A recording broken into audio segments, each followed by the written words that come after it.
काली नजर। माँ, माँ। अरे क्या माँ माँ कर रहा है? बकरी का बच्चा है क्या? अरे माँ, मजाक छोड़ो। मुझे फाइनली वो मेन चौराहे वाली दुकान मिल गई है। अब देखना, आपका बेटा दुगनी स्पीड से पैसा कमाएगा। उफ़, ये क्या? मेरी ऑनलाइन मेकअप क्लास चल रही है। इतनी जोर से क्यों बोल रहे हो आप दोनों? अरे मेरी धर्म पत्नी जी, मेकअप क्लास बाद में करना। वो चौराहे वाली दुकान मिल गई है हमको। अरे वाह! रुको, मैं अपनी माँ को फोन लगाकर बता देती हूँ। अरे मैं भी अपने रिश्तेदारों को बता देती हूँ। कितनी खुशी की बात है। हाँ हाँ, मैं भी अपने दोस्तों को बता देता हूँ। 1 हफ्ते बाद रजिस्ट्री है। बस, घर में खुशी का मौका था। उन तीनों ने अपने अपने फोन उठाए और लोगों में बात फैलाना शुरू कर दिया। और रही सही कसर, श्वेता बहू ने अपने पड़ोस में सबको बताकर कर दी। अरे वर्मा आंटी, अब हम भी जल्दी कार ले लेंगे। घर का रेनोवेशन होगा और ठाट से रहेंगे हम भी। अरे, ऐसा क्या हुआ? लॉटरी बाटरी लग गई है क्या? अरे, इस बार चौराहे वाली मॉल में हमको भी दुकान मिल गई है। दुकान नंबर 21, जो एकदम चौराहे पर है। अब ग्राहक बढ़ेंगे तो आमदनी भी बढ़ेगी ही ना। अरे वाह, कितनी खुशी की बात है। मैं बहुत खुश हूँ तुम्हें इतना खुश देख के। बाकी एक बात कहूँ, सबको मत बताते फिरना। किसी की नजर लग जाएगी तो खुशी की खबर वापस लौट जाएगी। हैं? ऐसे थोड़ी ना होता है। अब डरा रही हो। अरे सही कह रही हूँ। काली नजर कहते हैं इस चीज को, जब आप किसी को कुछ बताओ और वो काम बिगड़ जाए। अरे लेकिन मैं तो। तुमने सबको बता दिया ना? हाँ, फोन लगा लगा के। अब बच के रहना। काली नजर बड़ी खतरनाक होती है। श्वेता इतनी खुश रहती है कि वो वर्मा आंटी की बात पर ध्यान ही नहीं देती, जबकि पड़ोस में और भी लोगों से खुशी की खबर शेयर करती रहती है।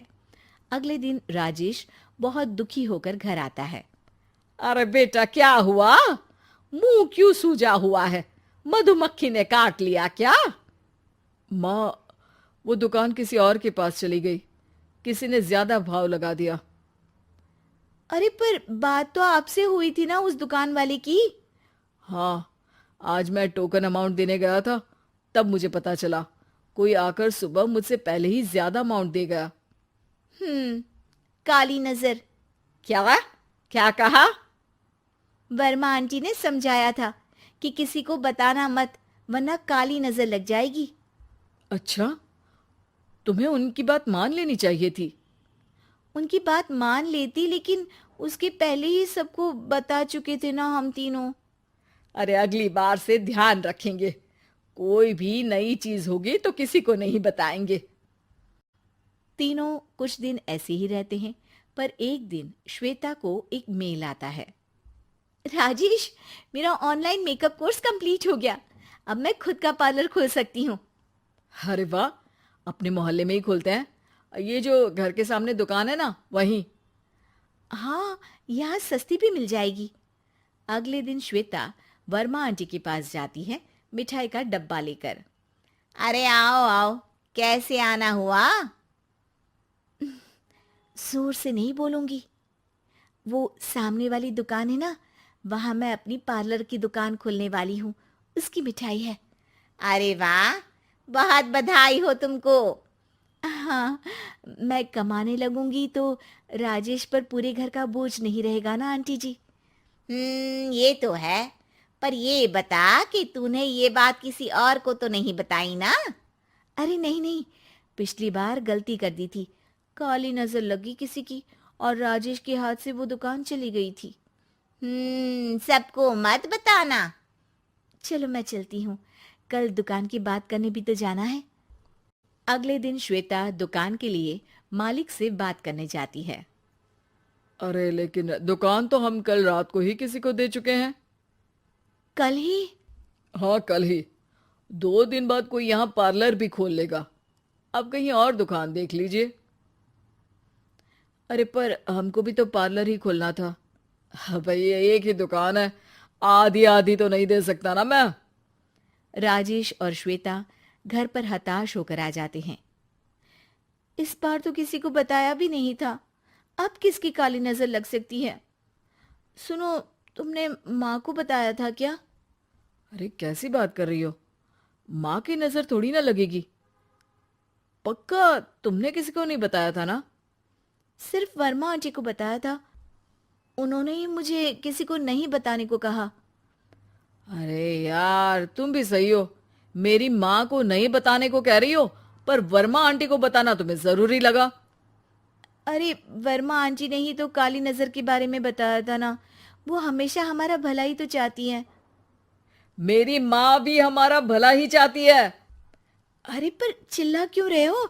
बात नहीं कर सकते क्या आराम से? नहीं आता वो आराम से बात करना, और करना भी नहीं चाहता हूं मैं।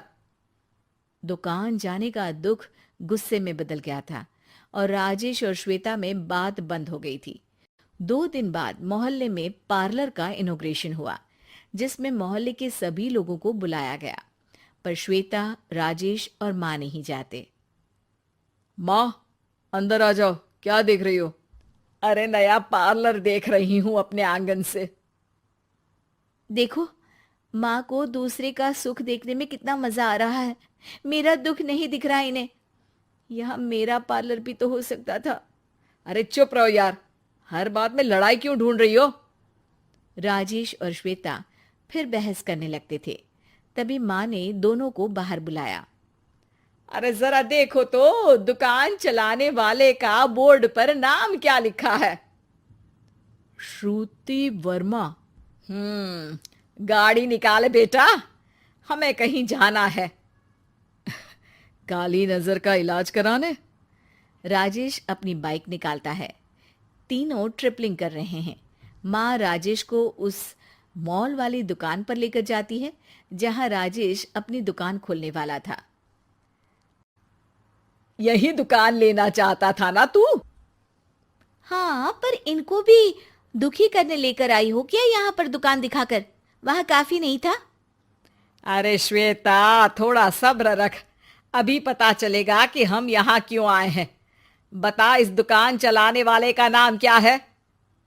अनुपम वर्मा। कुछ समझ में आया?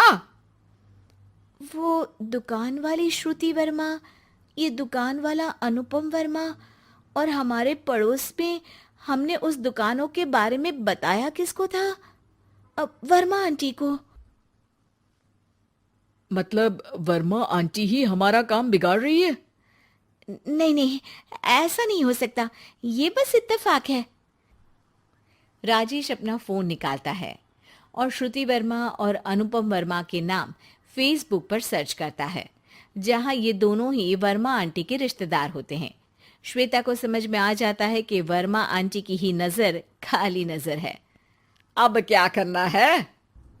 कोई भी खुशी की खबर हो तो काली नजर से बचना है, यानी वर्मा आंटी से बचना है। अरे पर मुझे ये समझ में नहीं आया कि वो हमारे साथ ऐसा क्यों करेंगी। अरे बेटा, एक सीख है, दूर के आदमी को आपकी तरक्की से कम परेशानी होगी, पड़ोसी को ज्यादा। दोनों माँ की बात में हामी भरते हैं और अगला काम चुपचाप करने की कसम खाते हैं, ताकि आगे से वर्मा आंटी कोई काम ना बिगाड़ सके।